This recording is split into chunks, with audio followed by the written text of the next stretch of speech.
Hello साथियों, सभी साथियों का हमारे यूट्यूब चैनल पर स्वागत है। आज 29 दिसंबर को संस्कृत शिक्षा विभाग में वरिष्ठ अध्यापक का जीके का पेपर हुआ है और आज के जीके के पेपर के जो आंसर है इस वीडियो में मैं बताने जा रहा हूं। आप वीडियो को जरूर देखें। 100 क्वेश्चन है, हम आपको बता रहे हैं। तो सबसे पहले क्वेश्चन जो नंबर 1 क्वेश्चन स्टार्ट होता है वो आपको मैं ऑप्शन बताने वाला हूँ।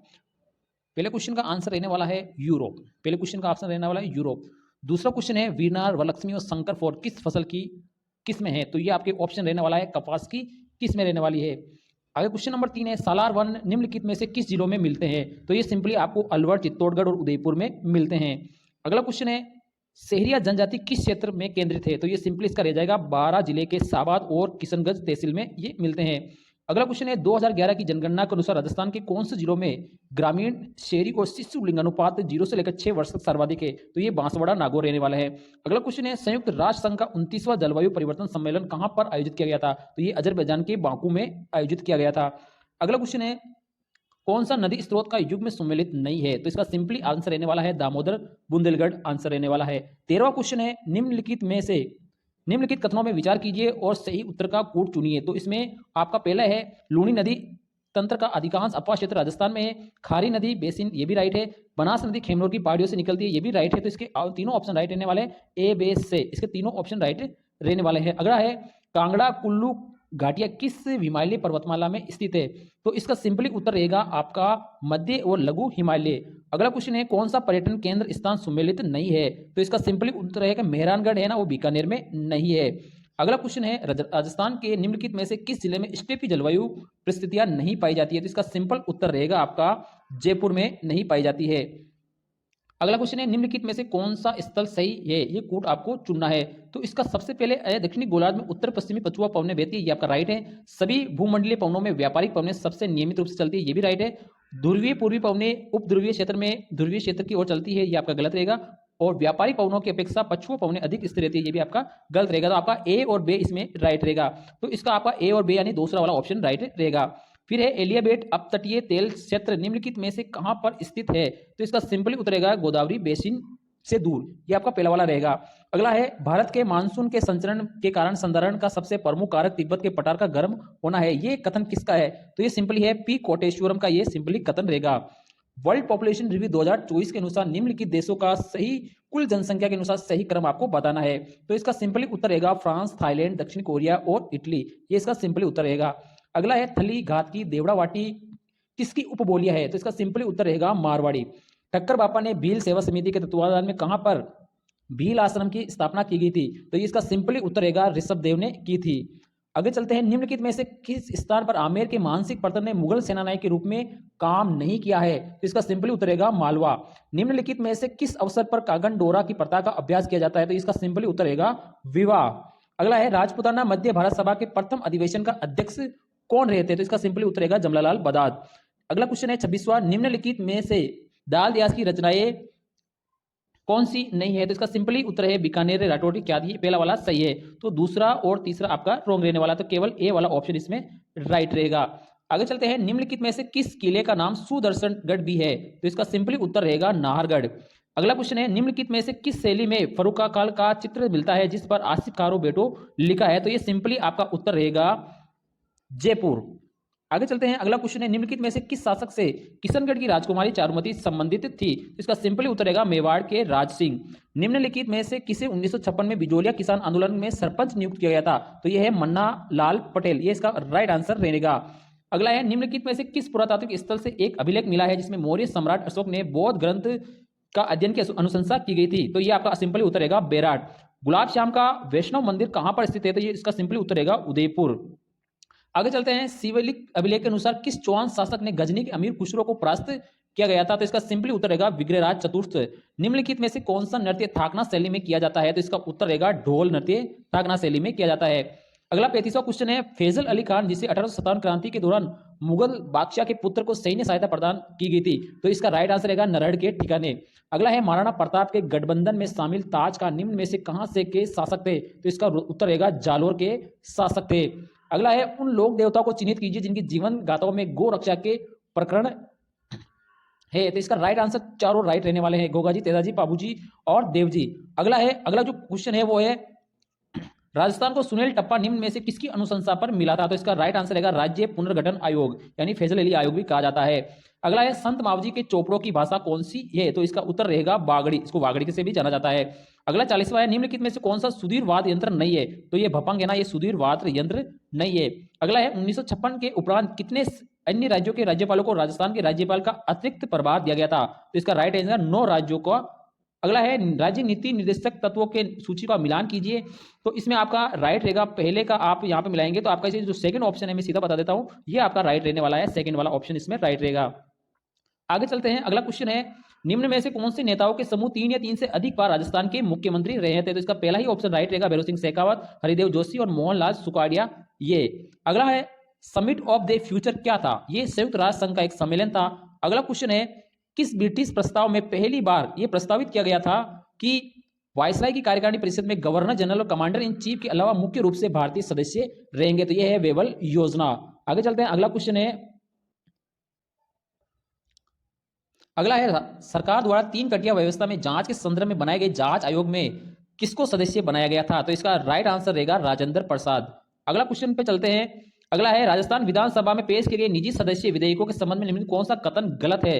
तो इसका तीसरा वाला जो ऑप्शन है, राजस्थान विधानसभा में अपने विधायी कामकाज के इतिहास में केवल एक निजी सदस्य विधेयक पारित होते देखा है, जबकि वर्तमान तक 4 हो चुके हैं। तो ये इसका आंसर गलत रहने वाला है।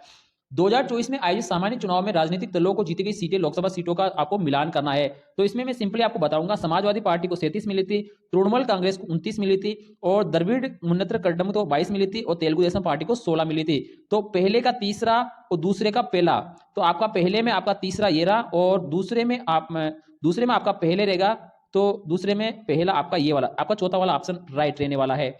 आगे चलते हैं, राजस्थान के राज्यपाल की स्मार्ट विलेज पहल निम्नलिखित किस संस्था द्वारा क्रियान्वित की जा रही है? तो राजस्थान के जो विश्वविद्यालय है ये अपने अपने गांव क्षेत्र में गांव गोद लेके स्मार्ट विलेज वाली योजना चला रहे हैं।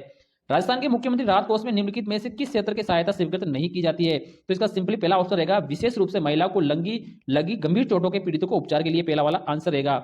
अगला है निम्नलिखित कथनों को पढ़िए और सही कथन का उत्तर आपको देना है।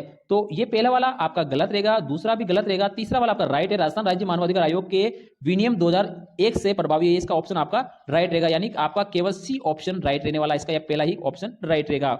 आगे चलते हैं, अगला है संयुक्त राष्ट्र शांति स्थापना गतिविधियों में भारत के योगदान में सम्मिलित कथन नहीं है। तो इसका जो राइट आंसर आपका रहने वाला है, ये आपका लास्ट वाला ये रहेगा। इसमें देखेंगे, आप इसका जवाब आप दीजिए, कमेंट बॉक्स में जरूर दीजिए, इसका अभी कंफर्म नहीं है। निम्न में से मूल अधिकार का दावा केवल नागरिकों द्वारा किया जाएगा? तो इसका राइट आंसर रहने वाला है भाषा अभिव्यक्ति और स्वतंत्रता 19 वाला अनुच्छेद, ये इसका राइट आंसर रहेगा। अगला है निम्नलिखित में कौन सा पंचशील का सिद्धांत नहीं है? तो इसके अंदर ये चारों जो ऑप्शन है ये राइट है, ये चारों पंचशील के सिद्धांत है, तो ये आपका स्टार लगने वाला है, आपको इसे स्टार लगा लेना है। निम्नलिखित कब ग्राम पंचायत स्तर पर सतर्कता समिति समाप्त कर दी गई थी? तो 6 जनवरी 2000 को यह समिति समाप्त कर दी गई है।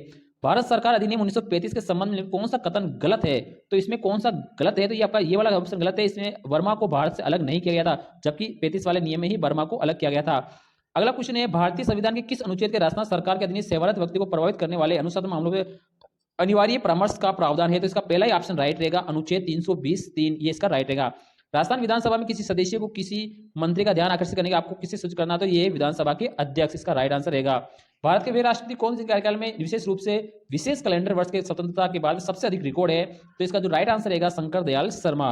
अगला ऑप्शन है, फर्स्ट क्वेश्चन है राजस्थान विधानसभा के बारे में कथन पढ़िए और आपको से उत्तर देने हैं। तो सबसे पहले है 1952 में यहाँ पे 160 सदस्य थे, राइट है। विधानसभा की प्रक्रिया और कार्य संचालन के प्रथम बार नियम 1956 बनाए गए, ये भी राइट है। और राजस्थान विधानसभा की 22 समितियां, तो इसके अंदर तीनों ही ऑप्शन राइट रहने वाले हैं, तो इसमें ए बी सी तीनों ही ऑप्शन राइट रहेंगे। अगला 61वां क्वेश्चन है राजस्थान के श्याम सुंदर ने पेरिस पैरालंपिक 2024 की प्रतिस्पर्धा में कौन सी वाले में भाग लिया? तो ये है तीरंदाजी प्रतिस्पर्धा। अगला क्वेश्चन है हरियाली तीज के अवसर पर हरियालो राजस्थान ये कहां पर आयोजित किया गया? तो ये बीकानेर और जैसलमेर में आयोजित किया गया था।